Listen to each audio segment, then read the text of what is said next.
Mambo Magsaysay. There goes the familiar political jingle for the son of a president known as the man of the masses. He had to run for the Senate twice, successfully, and now he's throwing his hat back into the political ring. We have here in the studio former Senator June Magsaysay. Good evening, Senator Magsaysay. Welcome to Solar Network News. Good evening. Thank you for being here. So you'd served 2 terms, sir, as senator from 95 to 2001, 2001 to 2007. That's right. right. Now you're in your early 70s. Why a return to public service?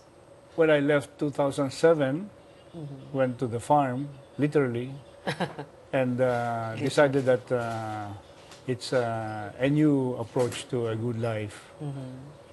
But lately, when I saw that we have a new president who means to reform the whole bureaucracy, and after the impeachment, I was approached by my good friend Senator Drilon, Franklin Drilon, and asked me if I can serve again.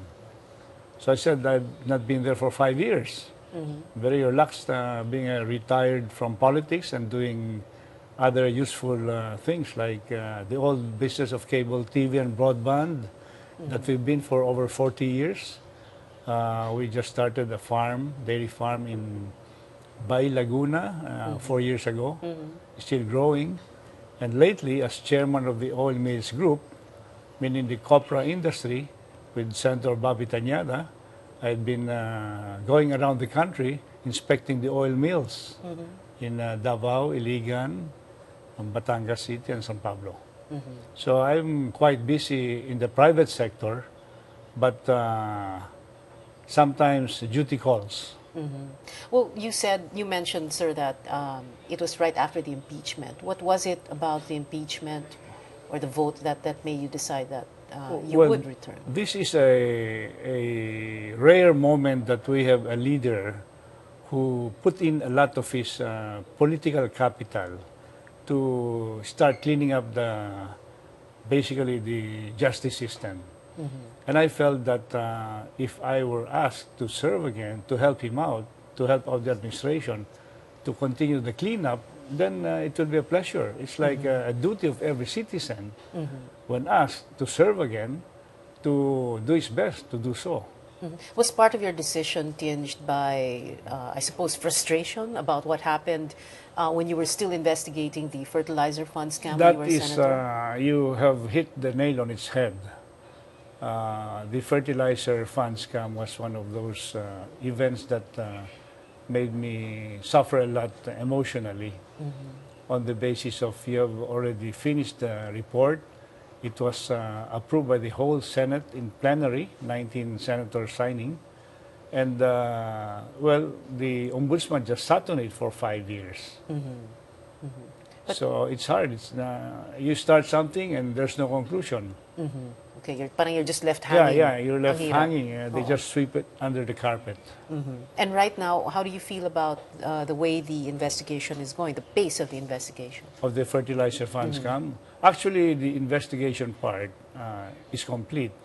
And the Ombudsman last year submitted it for decision by the Sandigan Bayan to the court. So it's now pending with the Sandigan Bayan. And I understand from some friends there that it's being pursued quite rapidly. Just so many witnesses and so many things to cover, and they're appreciating everything. But this happened after 2010? After a change in administration? Yes, after 2010, yes. Okay. Did you, when you were asked to join the coalition, are you joining the Liberal Party or any other party, or you are running as an independent and running with the administration coalition? I have to run as a liberal. I'm one of those old-time liberals. Before martial law, we were the Young Turks with Tony Cuenco, Pipinco Huangco, and Ramon Felipe. A lot of us are already gone. But I was 27 years old during that Congress before martial law. And I'd have to stay as a liberal, and I'm running as a liberal.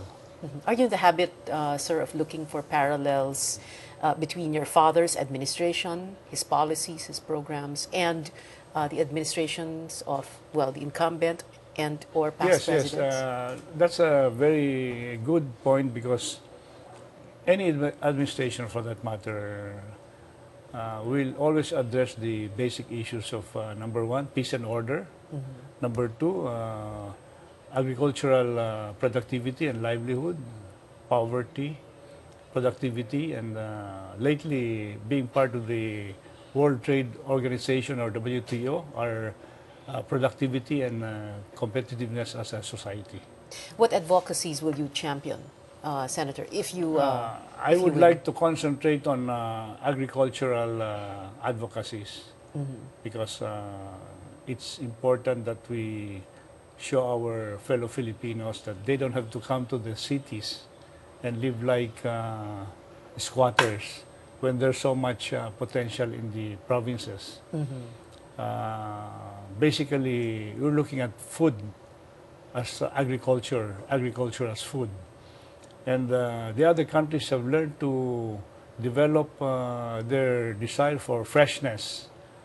And we still live in the environment of everything is canned and processed, which shows that at least that's 24% salt or sodium chloride, which is hard for our health. yeah. So if we can just put more capital in investments in the provinces and have some jobs for our people there, I think they would rather stay in the provinces.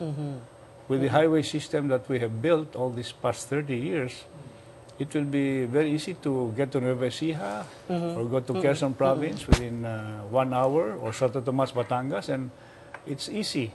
So you can just see that you can put back better living outside of the already overpopulated Metro Manila. What aspects of President Aquino's governance can improve, you think, and what can you contribute? But that's a question, sir, that you're going that to will take a answer long time. in a bit. We're going to go to the second part of the interview in a while. Senator Magsaysay will still be with us when Solar Network News returns. Please stay tuned.